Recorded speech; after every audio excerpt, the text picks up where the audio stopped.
Hedan is a group product manager at Moloko, and a machine learning company that provides businesses with performance advertising solutions that unleash the power of their first-party data to accelerate growth. She's currently leading the insights pillar for their cloud demand side platform. Prior to this, Hedan was actually at Common Room, which is a community growth platform that we're quite familiar with here at Productboard, and we use it quite a lot. I got to work a lot with Hedan on things, and also at Medelia, the leader in the customer experience management space. So I think a lot of interesting background here to share, and welcome, Hedan. Thanks so much for the intro, Scott. And thanks everyone for staying on for the last session of the day.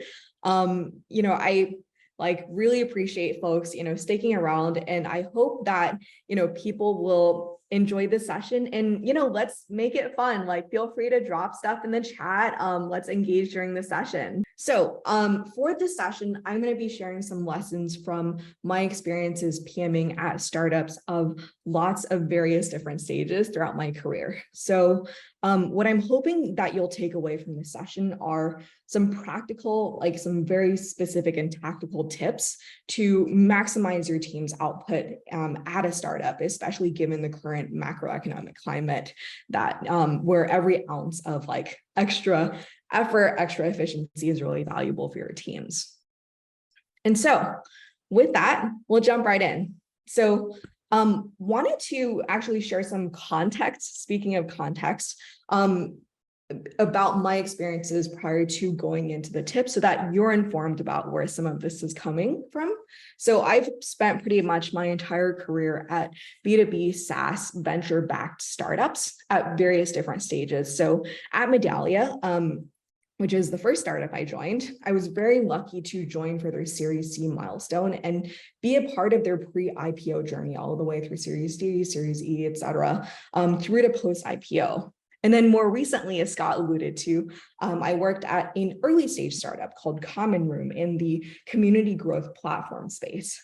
And we helped companies like Productboard, as well as some other awesome logos, power their communities and get insights from there. And I was there for their pre-GA phase. So essentially prior to the world ever really seeing the product, to them hitting product market fit in one market, in the community growth platform market, all the way through to pursuing product market fit in a second market. And just this week, I started at my next company, my current company, Moloko. So really excited to share my experiences here. And I will say that in terms of my session today, I will be sharing tips that are a little bit more geared towards the early stage startup phase based on my more recent experiences. In terms of commonalities between early versus later stage startups, I will say that, you'll see a lot of commonalities. I will say a lot of the patterns that you see, a lot of the challenges that you'll see are going to be a lot more amplified in the early stage startup period compared to the later stage period. All right. So with that, speaking of challenges, wanted to share a couple observations that I've seen, in terms of differences between early versus later stage startups. And so this is both from a combination of my personal experiences working at startups, as well as speaking with lots of fellow PMs within the industry who have worked at both huge as well as smaller companies. And so first and foremost, by definition, at a startup, you're going to probably have less of everything. And so you're going to have fewer users to give you the signal and the data about what's going well and what's going wrong in the context of your startup. And you're also probably going to have fewer resources to, help you accomplish those lofty goals, those lofty ambitions that you might have as a PM. And that's okay. We're going to talk about ways to address that. At an early stage startup, as well as later stages, you're going to see higher ambiguity. Chances are you're going to have a lot of questions that don't have answers that you need to really figure out. You might not have product market fit. You might not know exactly who the users are that you're targeting. You might not know what they care about, what problems they want to solve. You might not know how to make money, how your business model should look like in the future. And chances are, I would say, especially in the early stage, probably actually all of these questions don't have a concrete answer. And, it's something that as a PM, you're kind of front and center in terms of helping the company figure that out. And then last, this one, I think, we probably hear a lot of adages in the industry about moving fast and breaking things, et cetera. And yeah, like moving fast is a reality of being at a startup, and being nimble as a startup is one of the greatest differentiators that you might have relative to a bigger incumbent within the same industry that you're trying to disrupt.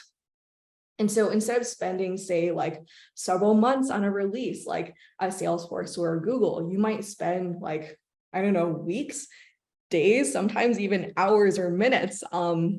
And so moving fast, it can come with a lot of pressure for you as well as for the team.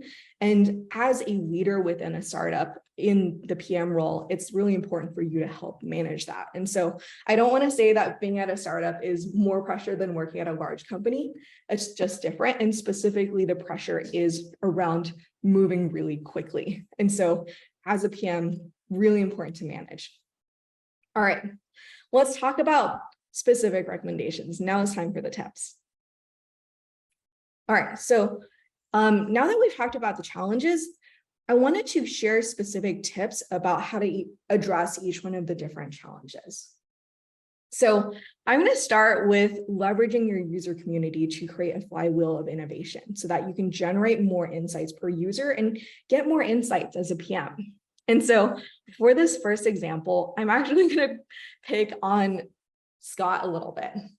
And so to provide everyone with a concrete example, especially for folks who might not have a user community, I actually wanted to shout out Scott here. And so Scott was, and I should say, continues to be one of Common Room's most active and vocal users. And we absolutely love that about him. He's actually known to our engineering teams as Scott from Productboard very affectionately. And so let's break down this example.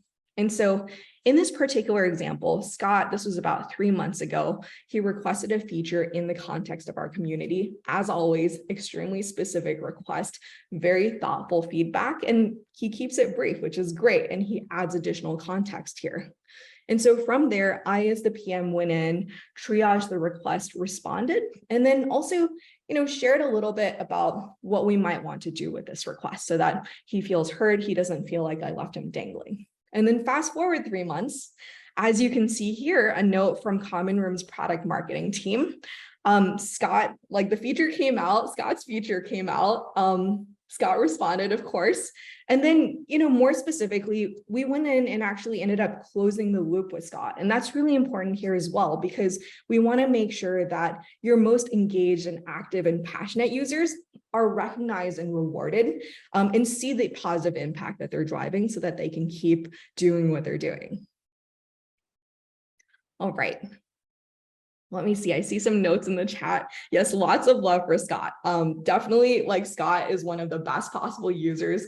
If he's not using your apps, you should definitely get him using them. Lots of great recommendations. And so let's jump into tactically, like, what exactly happened here? What are the specific recommendations? Okay.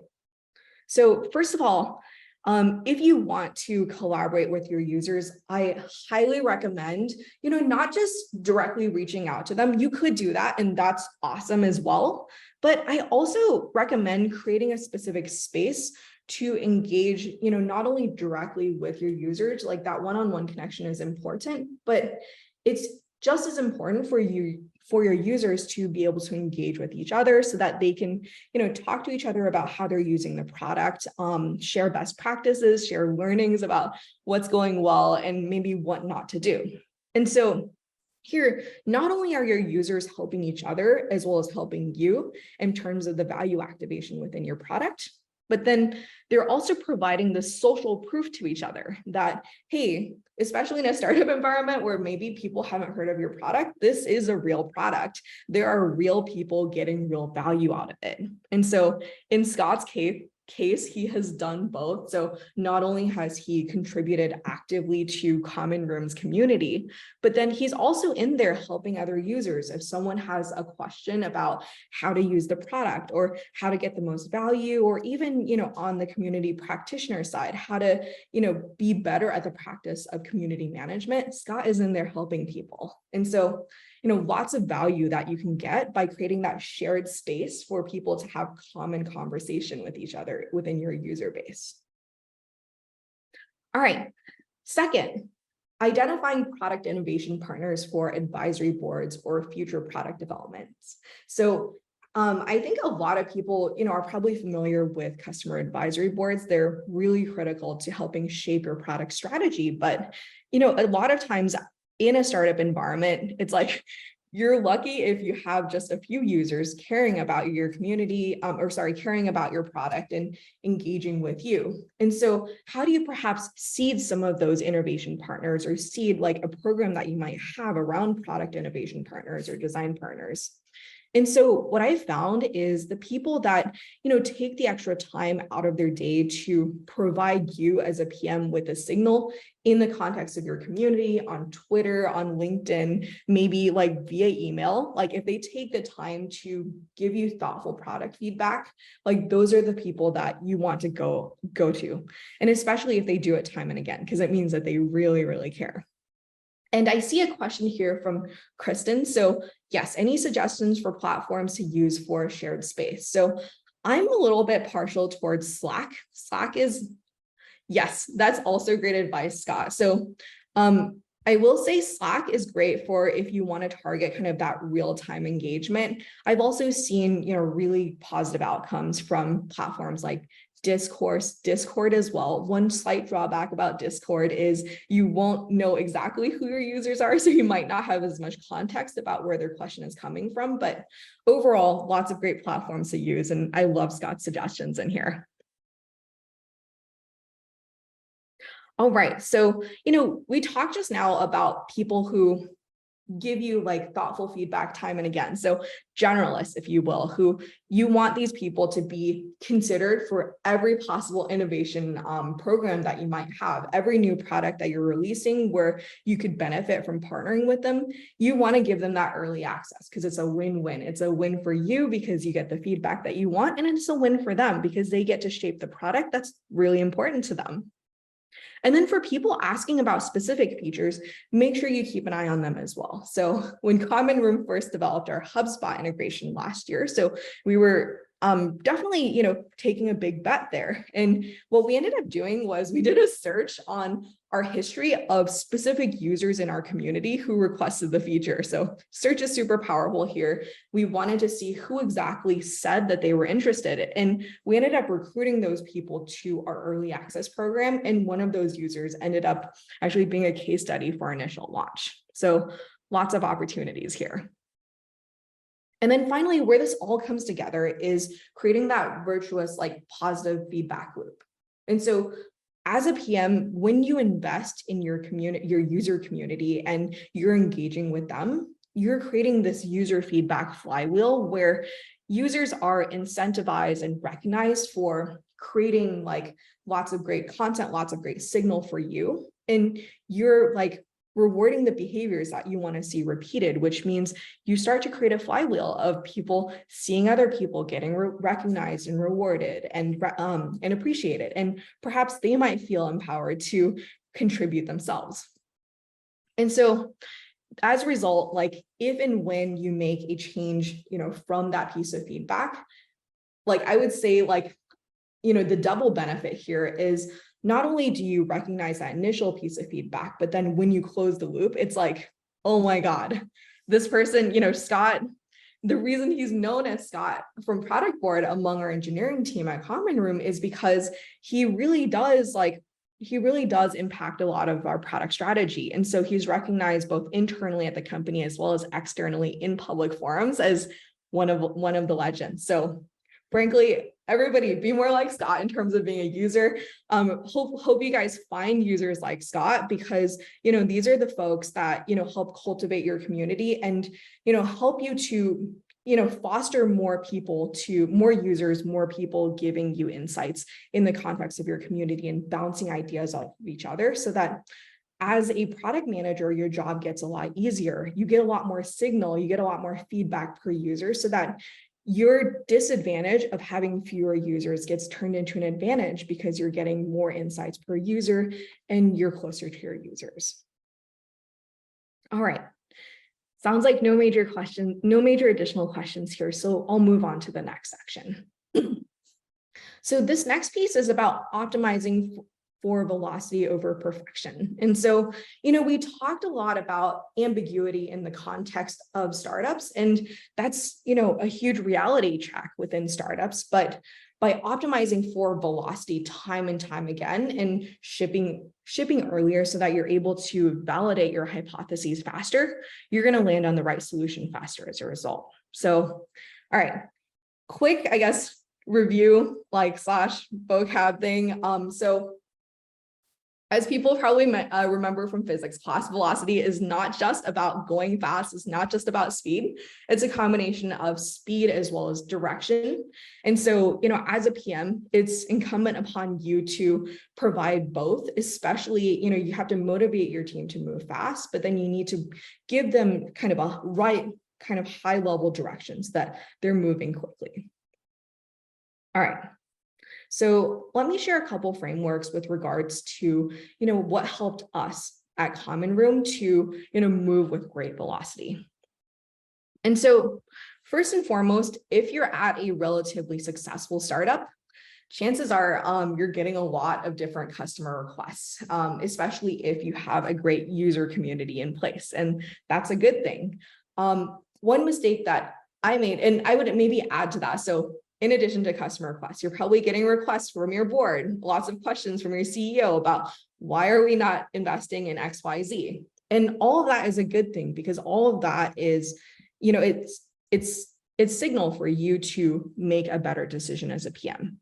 And one mistake I made early on in my PM days is to take these requests and categorize pretty much 100% of them into my backlog, and then say on a weekly basis, perhaps prioritize them. And so it's not a terrible mistake, but it's kind of a missed opportunity in the context of a startup. I'm sure a lot of people on this call have been in situations where, you keep adding things to the backlog, and then at some point you have such a huge backlog of, really tiny things, frankly, missed opportunities that you end up never touching. And then you declare backlog bankruptcy, and that never sees the light of day again.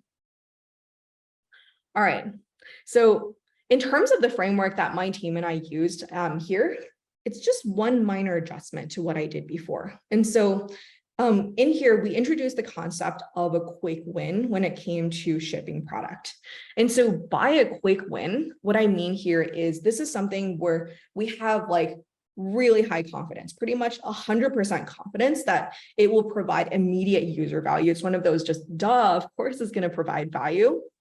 And it's something that's doable in the span of, say, hours or at most a day. And so, pretty quick in terms of engineering effort. And so in this case, if we're really confident about the direction and we know that we can be really speedy when it comes to shipping the thing, we would make the call to just ship the thing really quickly. And so doing a quick win really quickly, I will say there's a double benefit here too, because not only does it immediately help you improve the user experience within the product, but then it also increases your users' trust and rewards the behaviors that you want to see. So going back to your user community, it's a lot more impactful where if someone makes a request within your community and it's one of those, oh my gosh, of course, I should have thought about that sooner kind of requests, it's really, really impactful for them as well as for other users to see if they see that you've responded to the request within, say, a day or so and it's been fully addressed. And so Scott's also been involved in those, and, really, really impactful and really powerful for your team as well, because, when engineers ship things faster, they want to ship more things, and they want to ship more things faster too. So lots of virtuous cycles in there. Yes. Yes. And then Rowan, I see a question in here about product discovery if I'm not confident about it. So that's a great call out. So if you're not fully like 100% confident about something, you should definitely do more discovery. So either add it to your backlog, or, if you have like, say, a medium to high amount of confidence that something is directionally aligned, but it's not a quick thing, it requires further validation, especially around maybe the solution that you want to pursue. So feel free to incorporate that into your standard planning process as usual. And in this case, like the only nuance here is the quick win, where, you're reducing the overhead on your future planning because you're just going to do it rather than, slotting it somewhere, shuffling it around, declaring backlog bankruptcy. Awesome.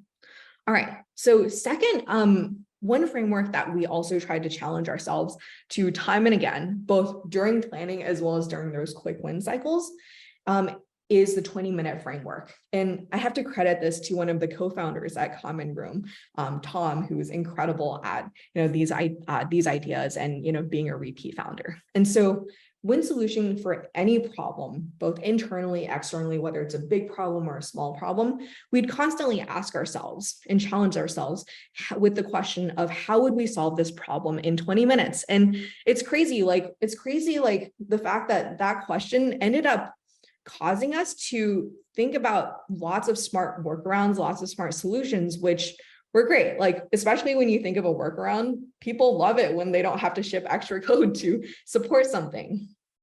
And so, workarounds are great. Quick solutions are great. But then during other times when maybe there wasn't a 20-minute solution, we ended up actually landing on a spot where we ended up with an easier solution than we originally planned anyway.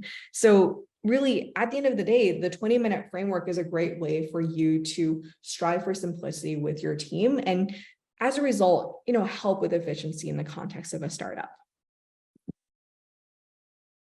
Gotcha. Great question, Britt. So Britt's question is, are you thinking of a solution that can be implemented in 20 minutes or just 20 minutes to brainstorm? So specifically here, these are solutions that are implementable in 20 minutes. So I know it's not super common. I will say that it's valuable to do this with a more seasoned team, especially I think with some more junior engineers, it's possible this might create some panic or concern, but really when you talk to like, say, a team lead or something and, get really creative and you create like perhaps a psychological safety for them to get creative within that, the confines of you have just 20 minutes to solve this problem, you'd be surprised at the kind of results that you get.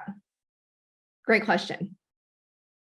All right. And then third, this ties a little bit into the previous section, which is really, I encourage everyone to treat the entire product development lifecycle as a team sport. And so, going back to your trusted innovation partners, once you've identified, these trusted product innovation partners, whether it's through your user community or through your day-to-day like customer engagements, it's really valuable to engage them as early as possible when it comes to developing product features. And this includes even perhaps during the ideation stage where you might not be sure, like you might not have conviction in a given feature, but giving them a preview of how you're thinking and perhaps jamming with them about their reactions, seeing their reactions in the moment in terms of how they're feeling about the way that you're thinking about a feature is invaluable, and it gives you amazing signals so that before you commit, I don't want to say pen to paper, I guess maybe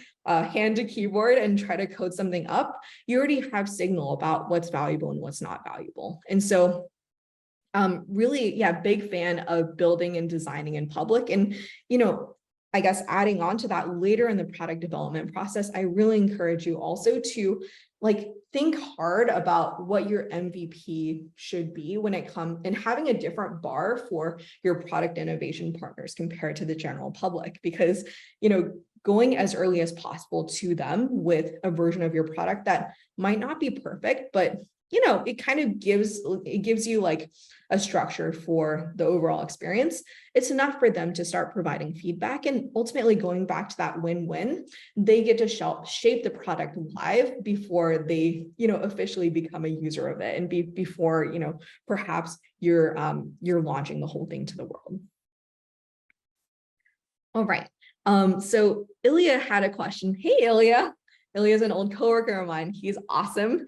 So do you use the existing team stand-up for this sometimes? I believe, in Ilya, I assume you're asking about the 20-minute framework. And so great question here. I think, yeah, the 20-minute framework is great in terms of like either a stand-up or, some sort of conversation like over Zoom or in person.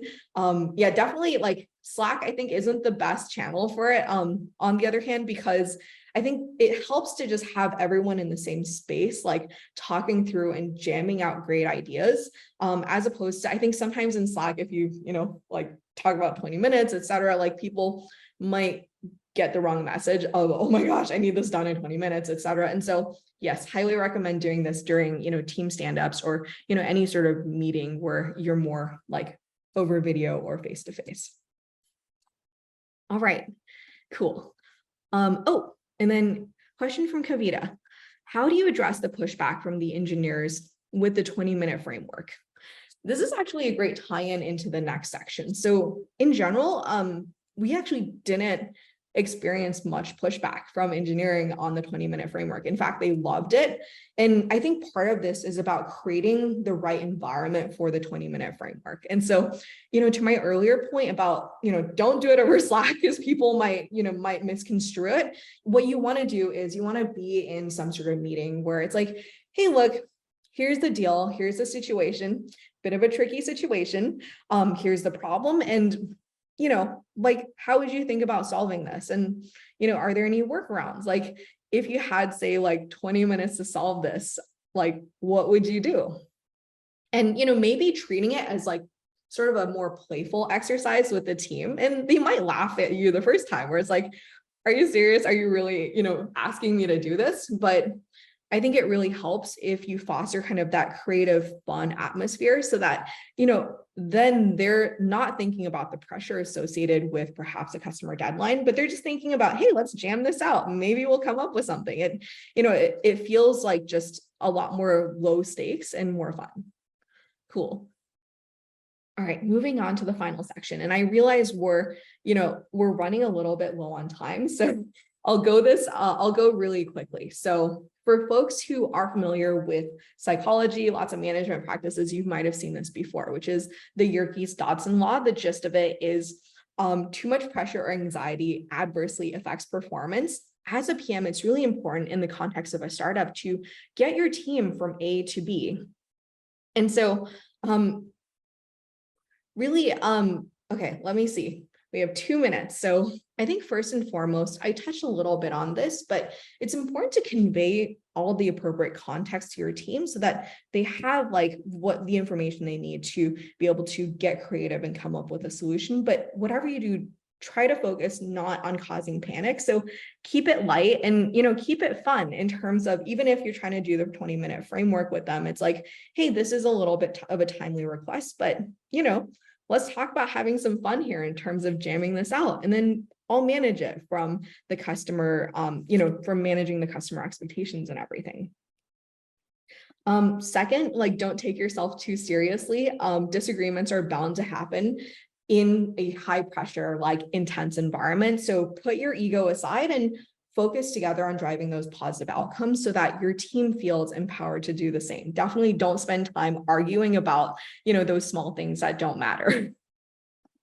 And then finally, this is like probably one of my biggest takeaways from working in a startup and high pressure environment, which is building that arsenal of inside jokes and callbacks. Like, trust is so big in the context of a startup, and having a shared language and set of inside jokes, it builds a ton of trust really quickly. And so a couple specific examples here, no real names used here, but from one of our stand-ups, we have an engineer named Jared who, went on a 2-minute rant about ice cream that he hated. And so we ended up actually making a list after he went on another one of these rants about all of his least favorite things. And what we do is whenever we find something like that, we add it to this list, and then he does some triage here and we have some fun.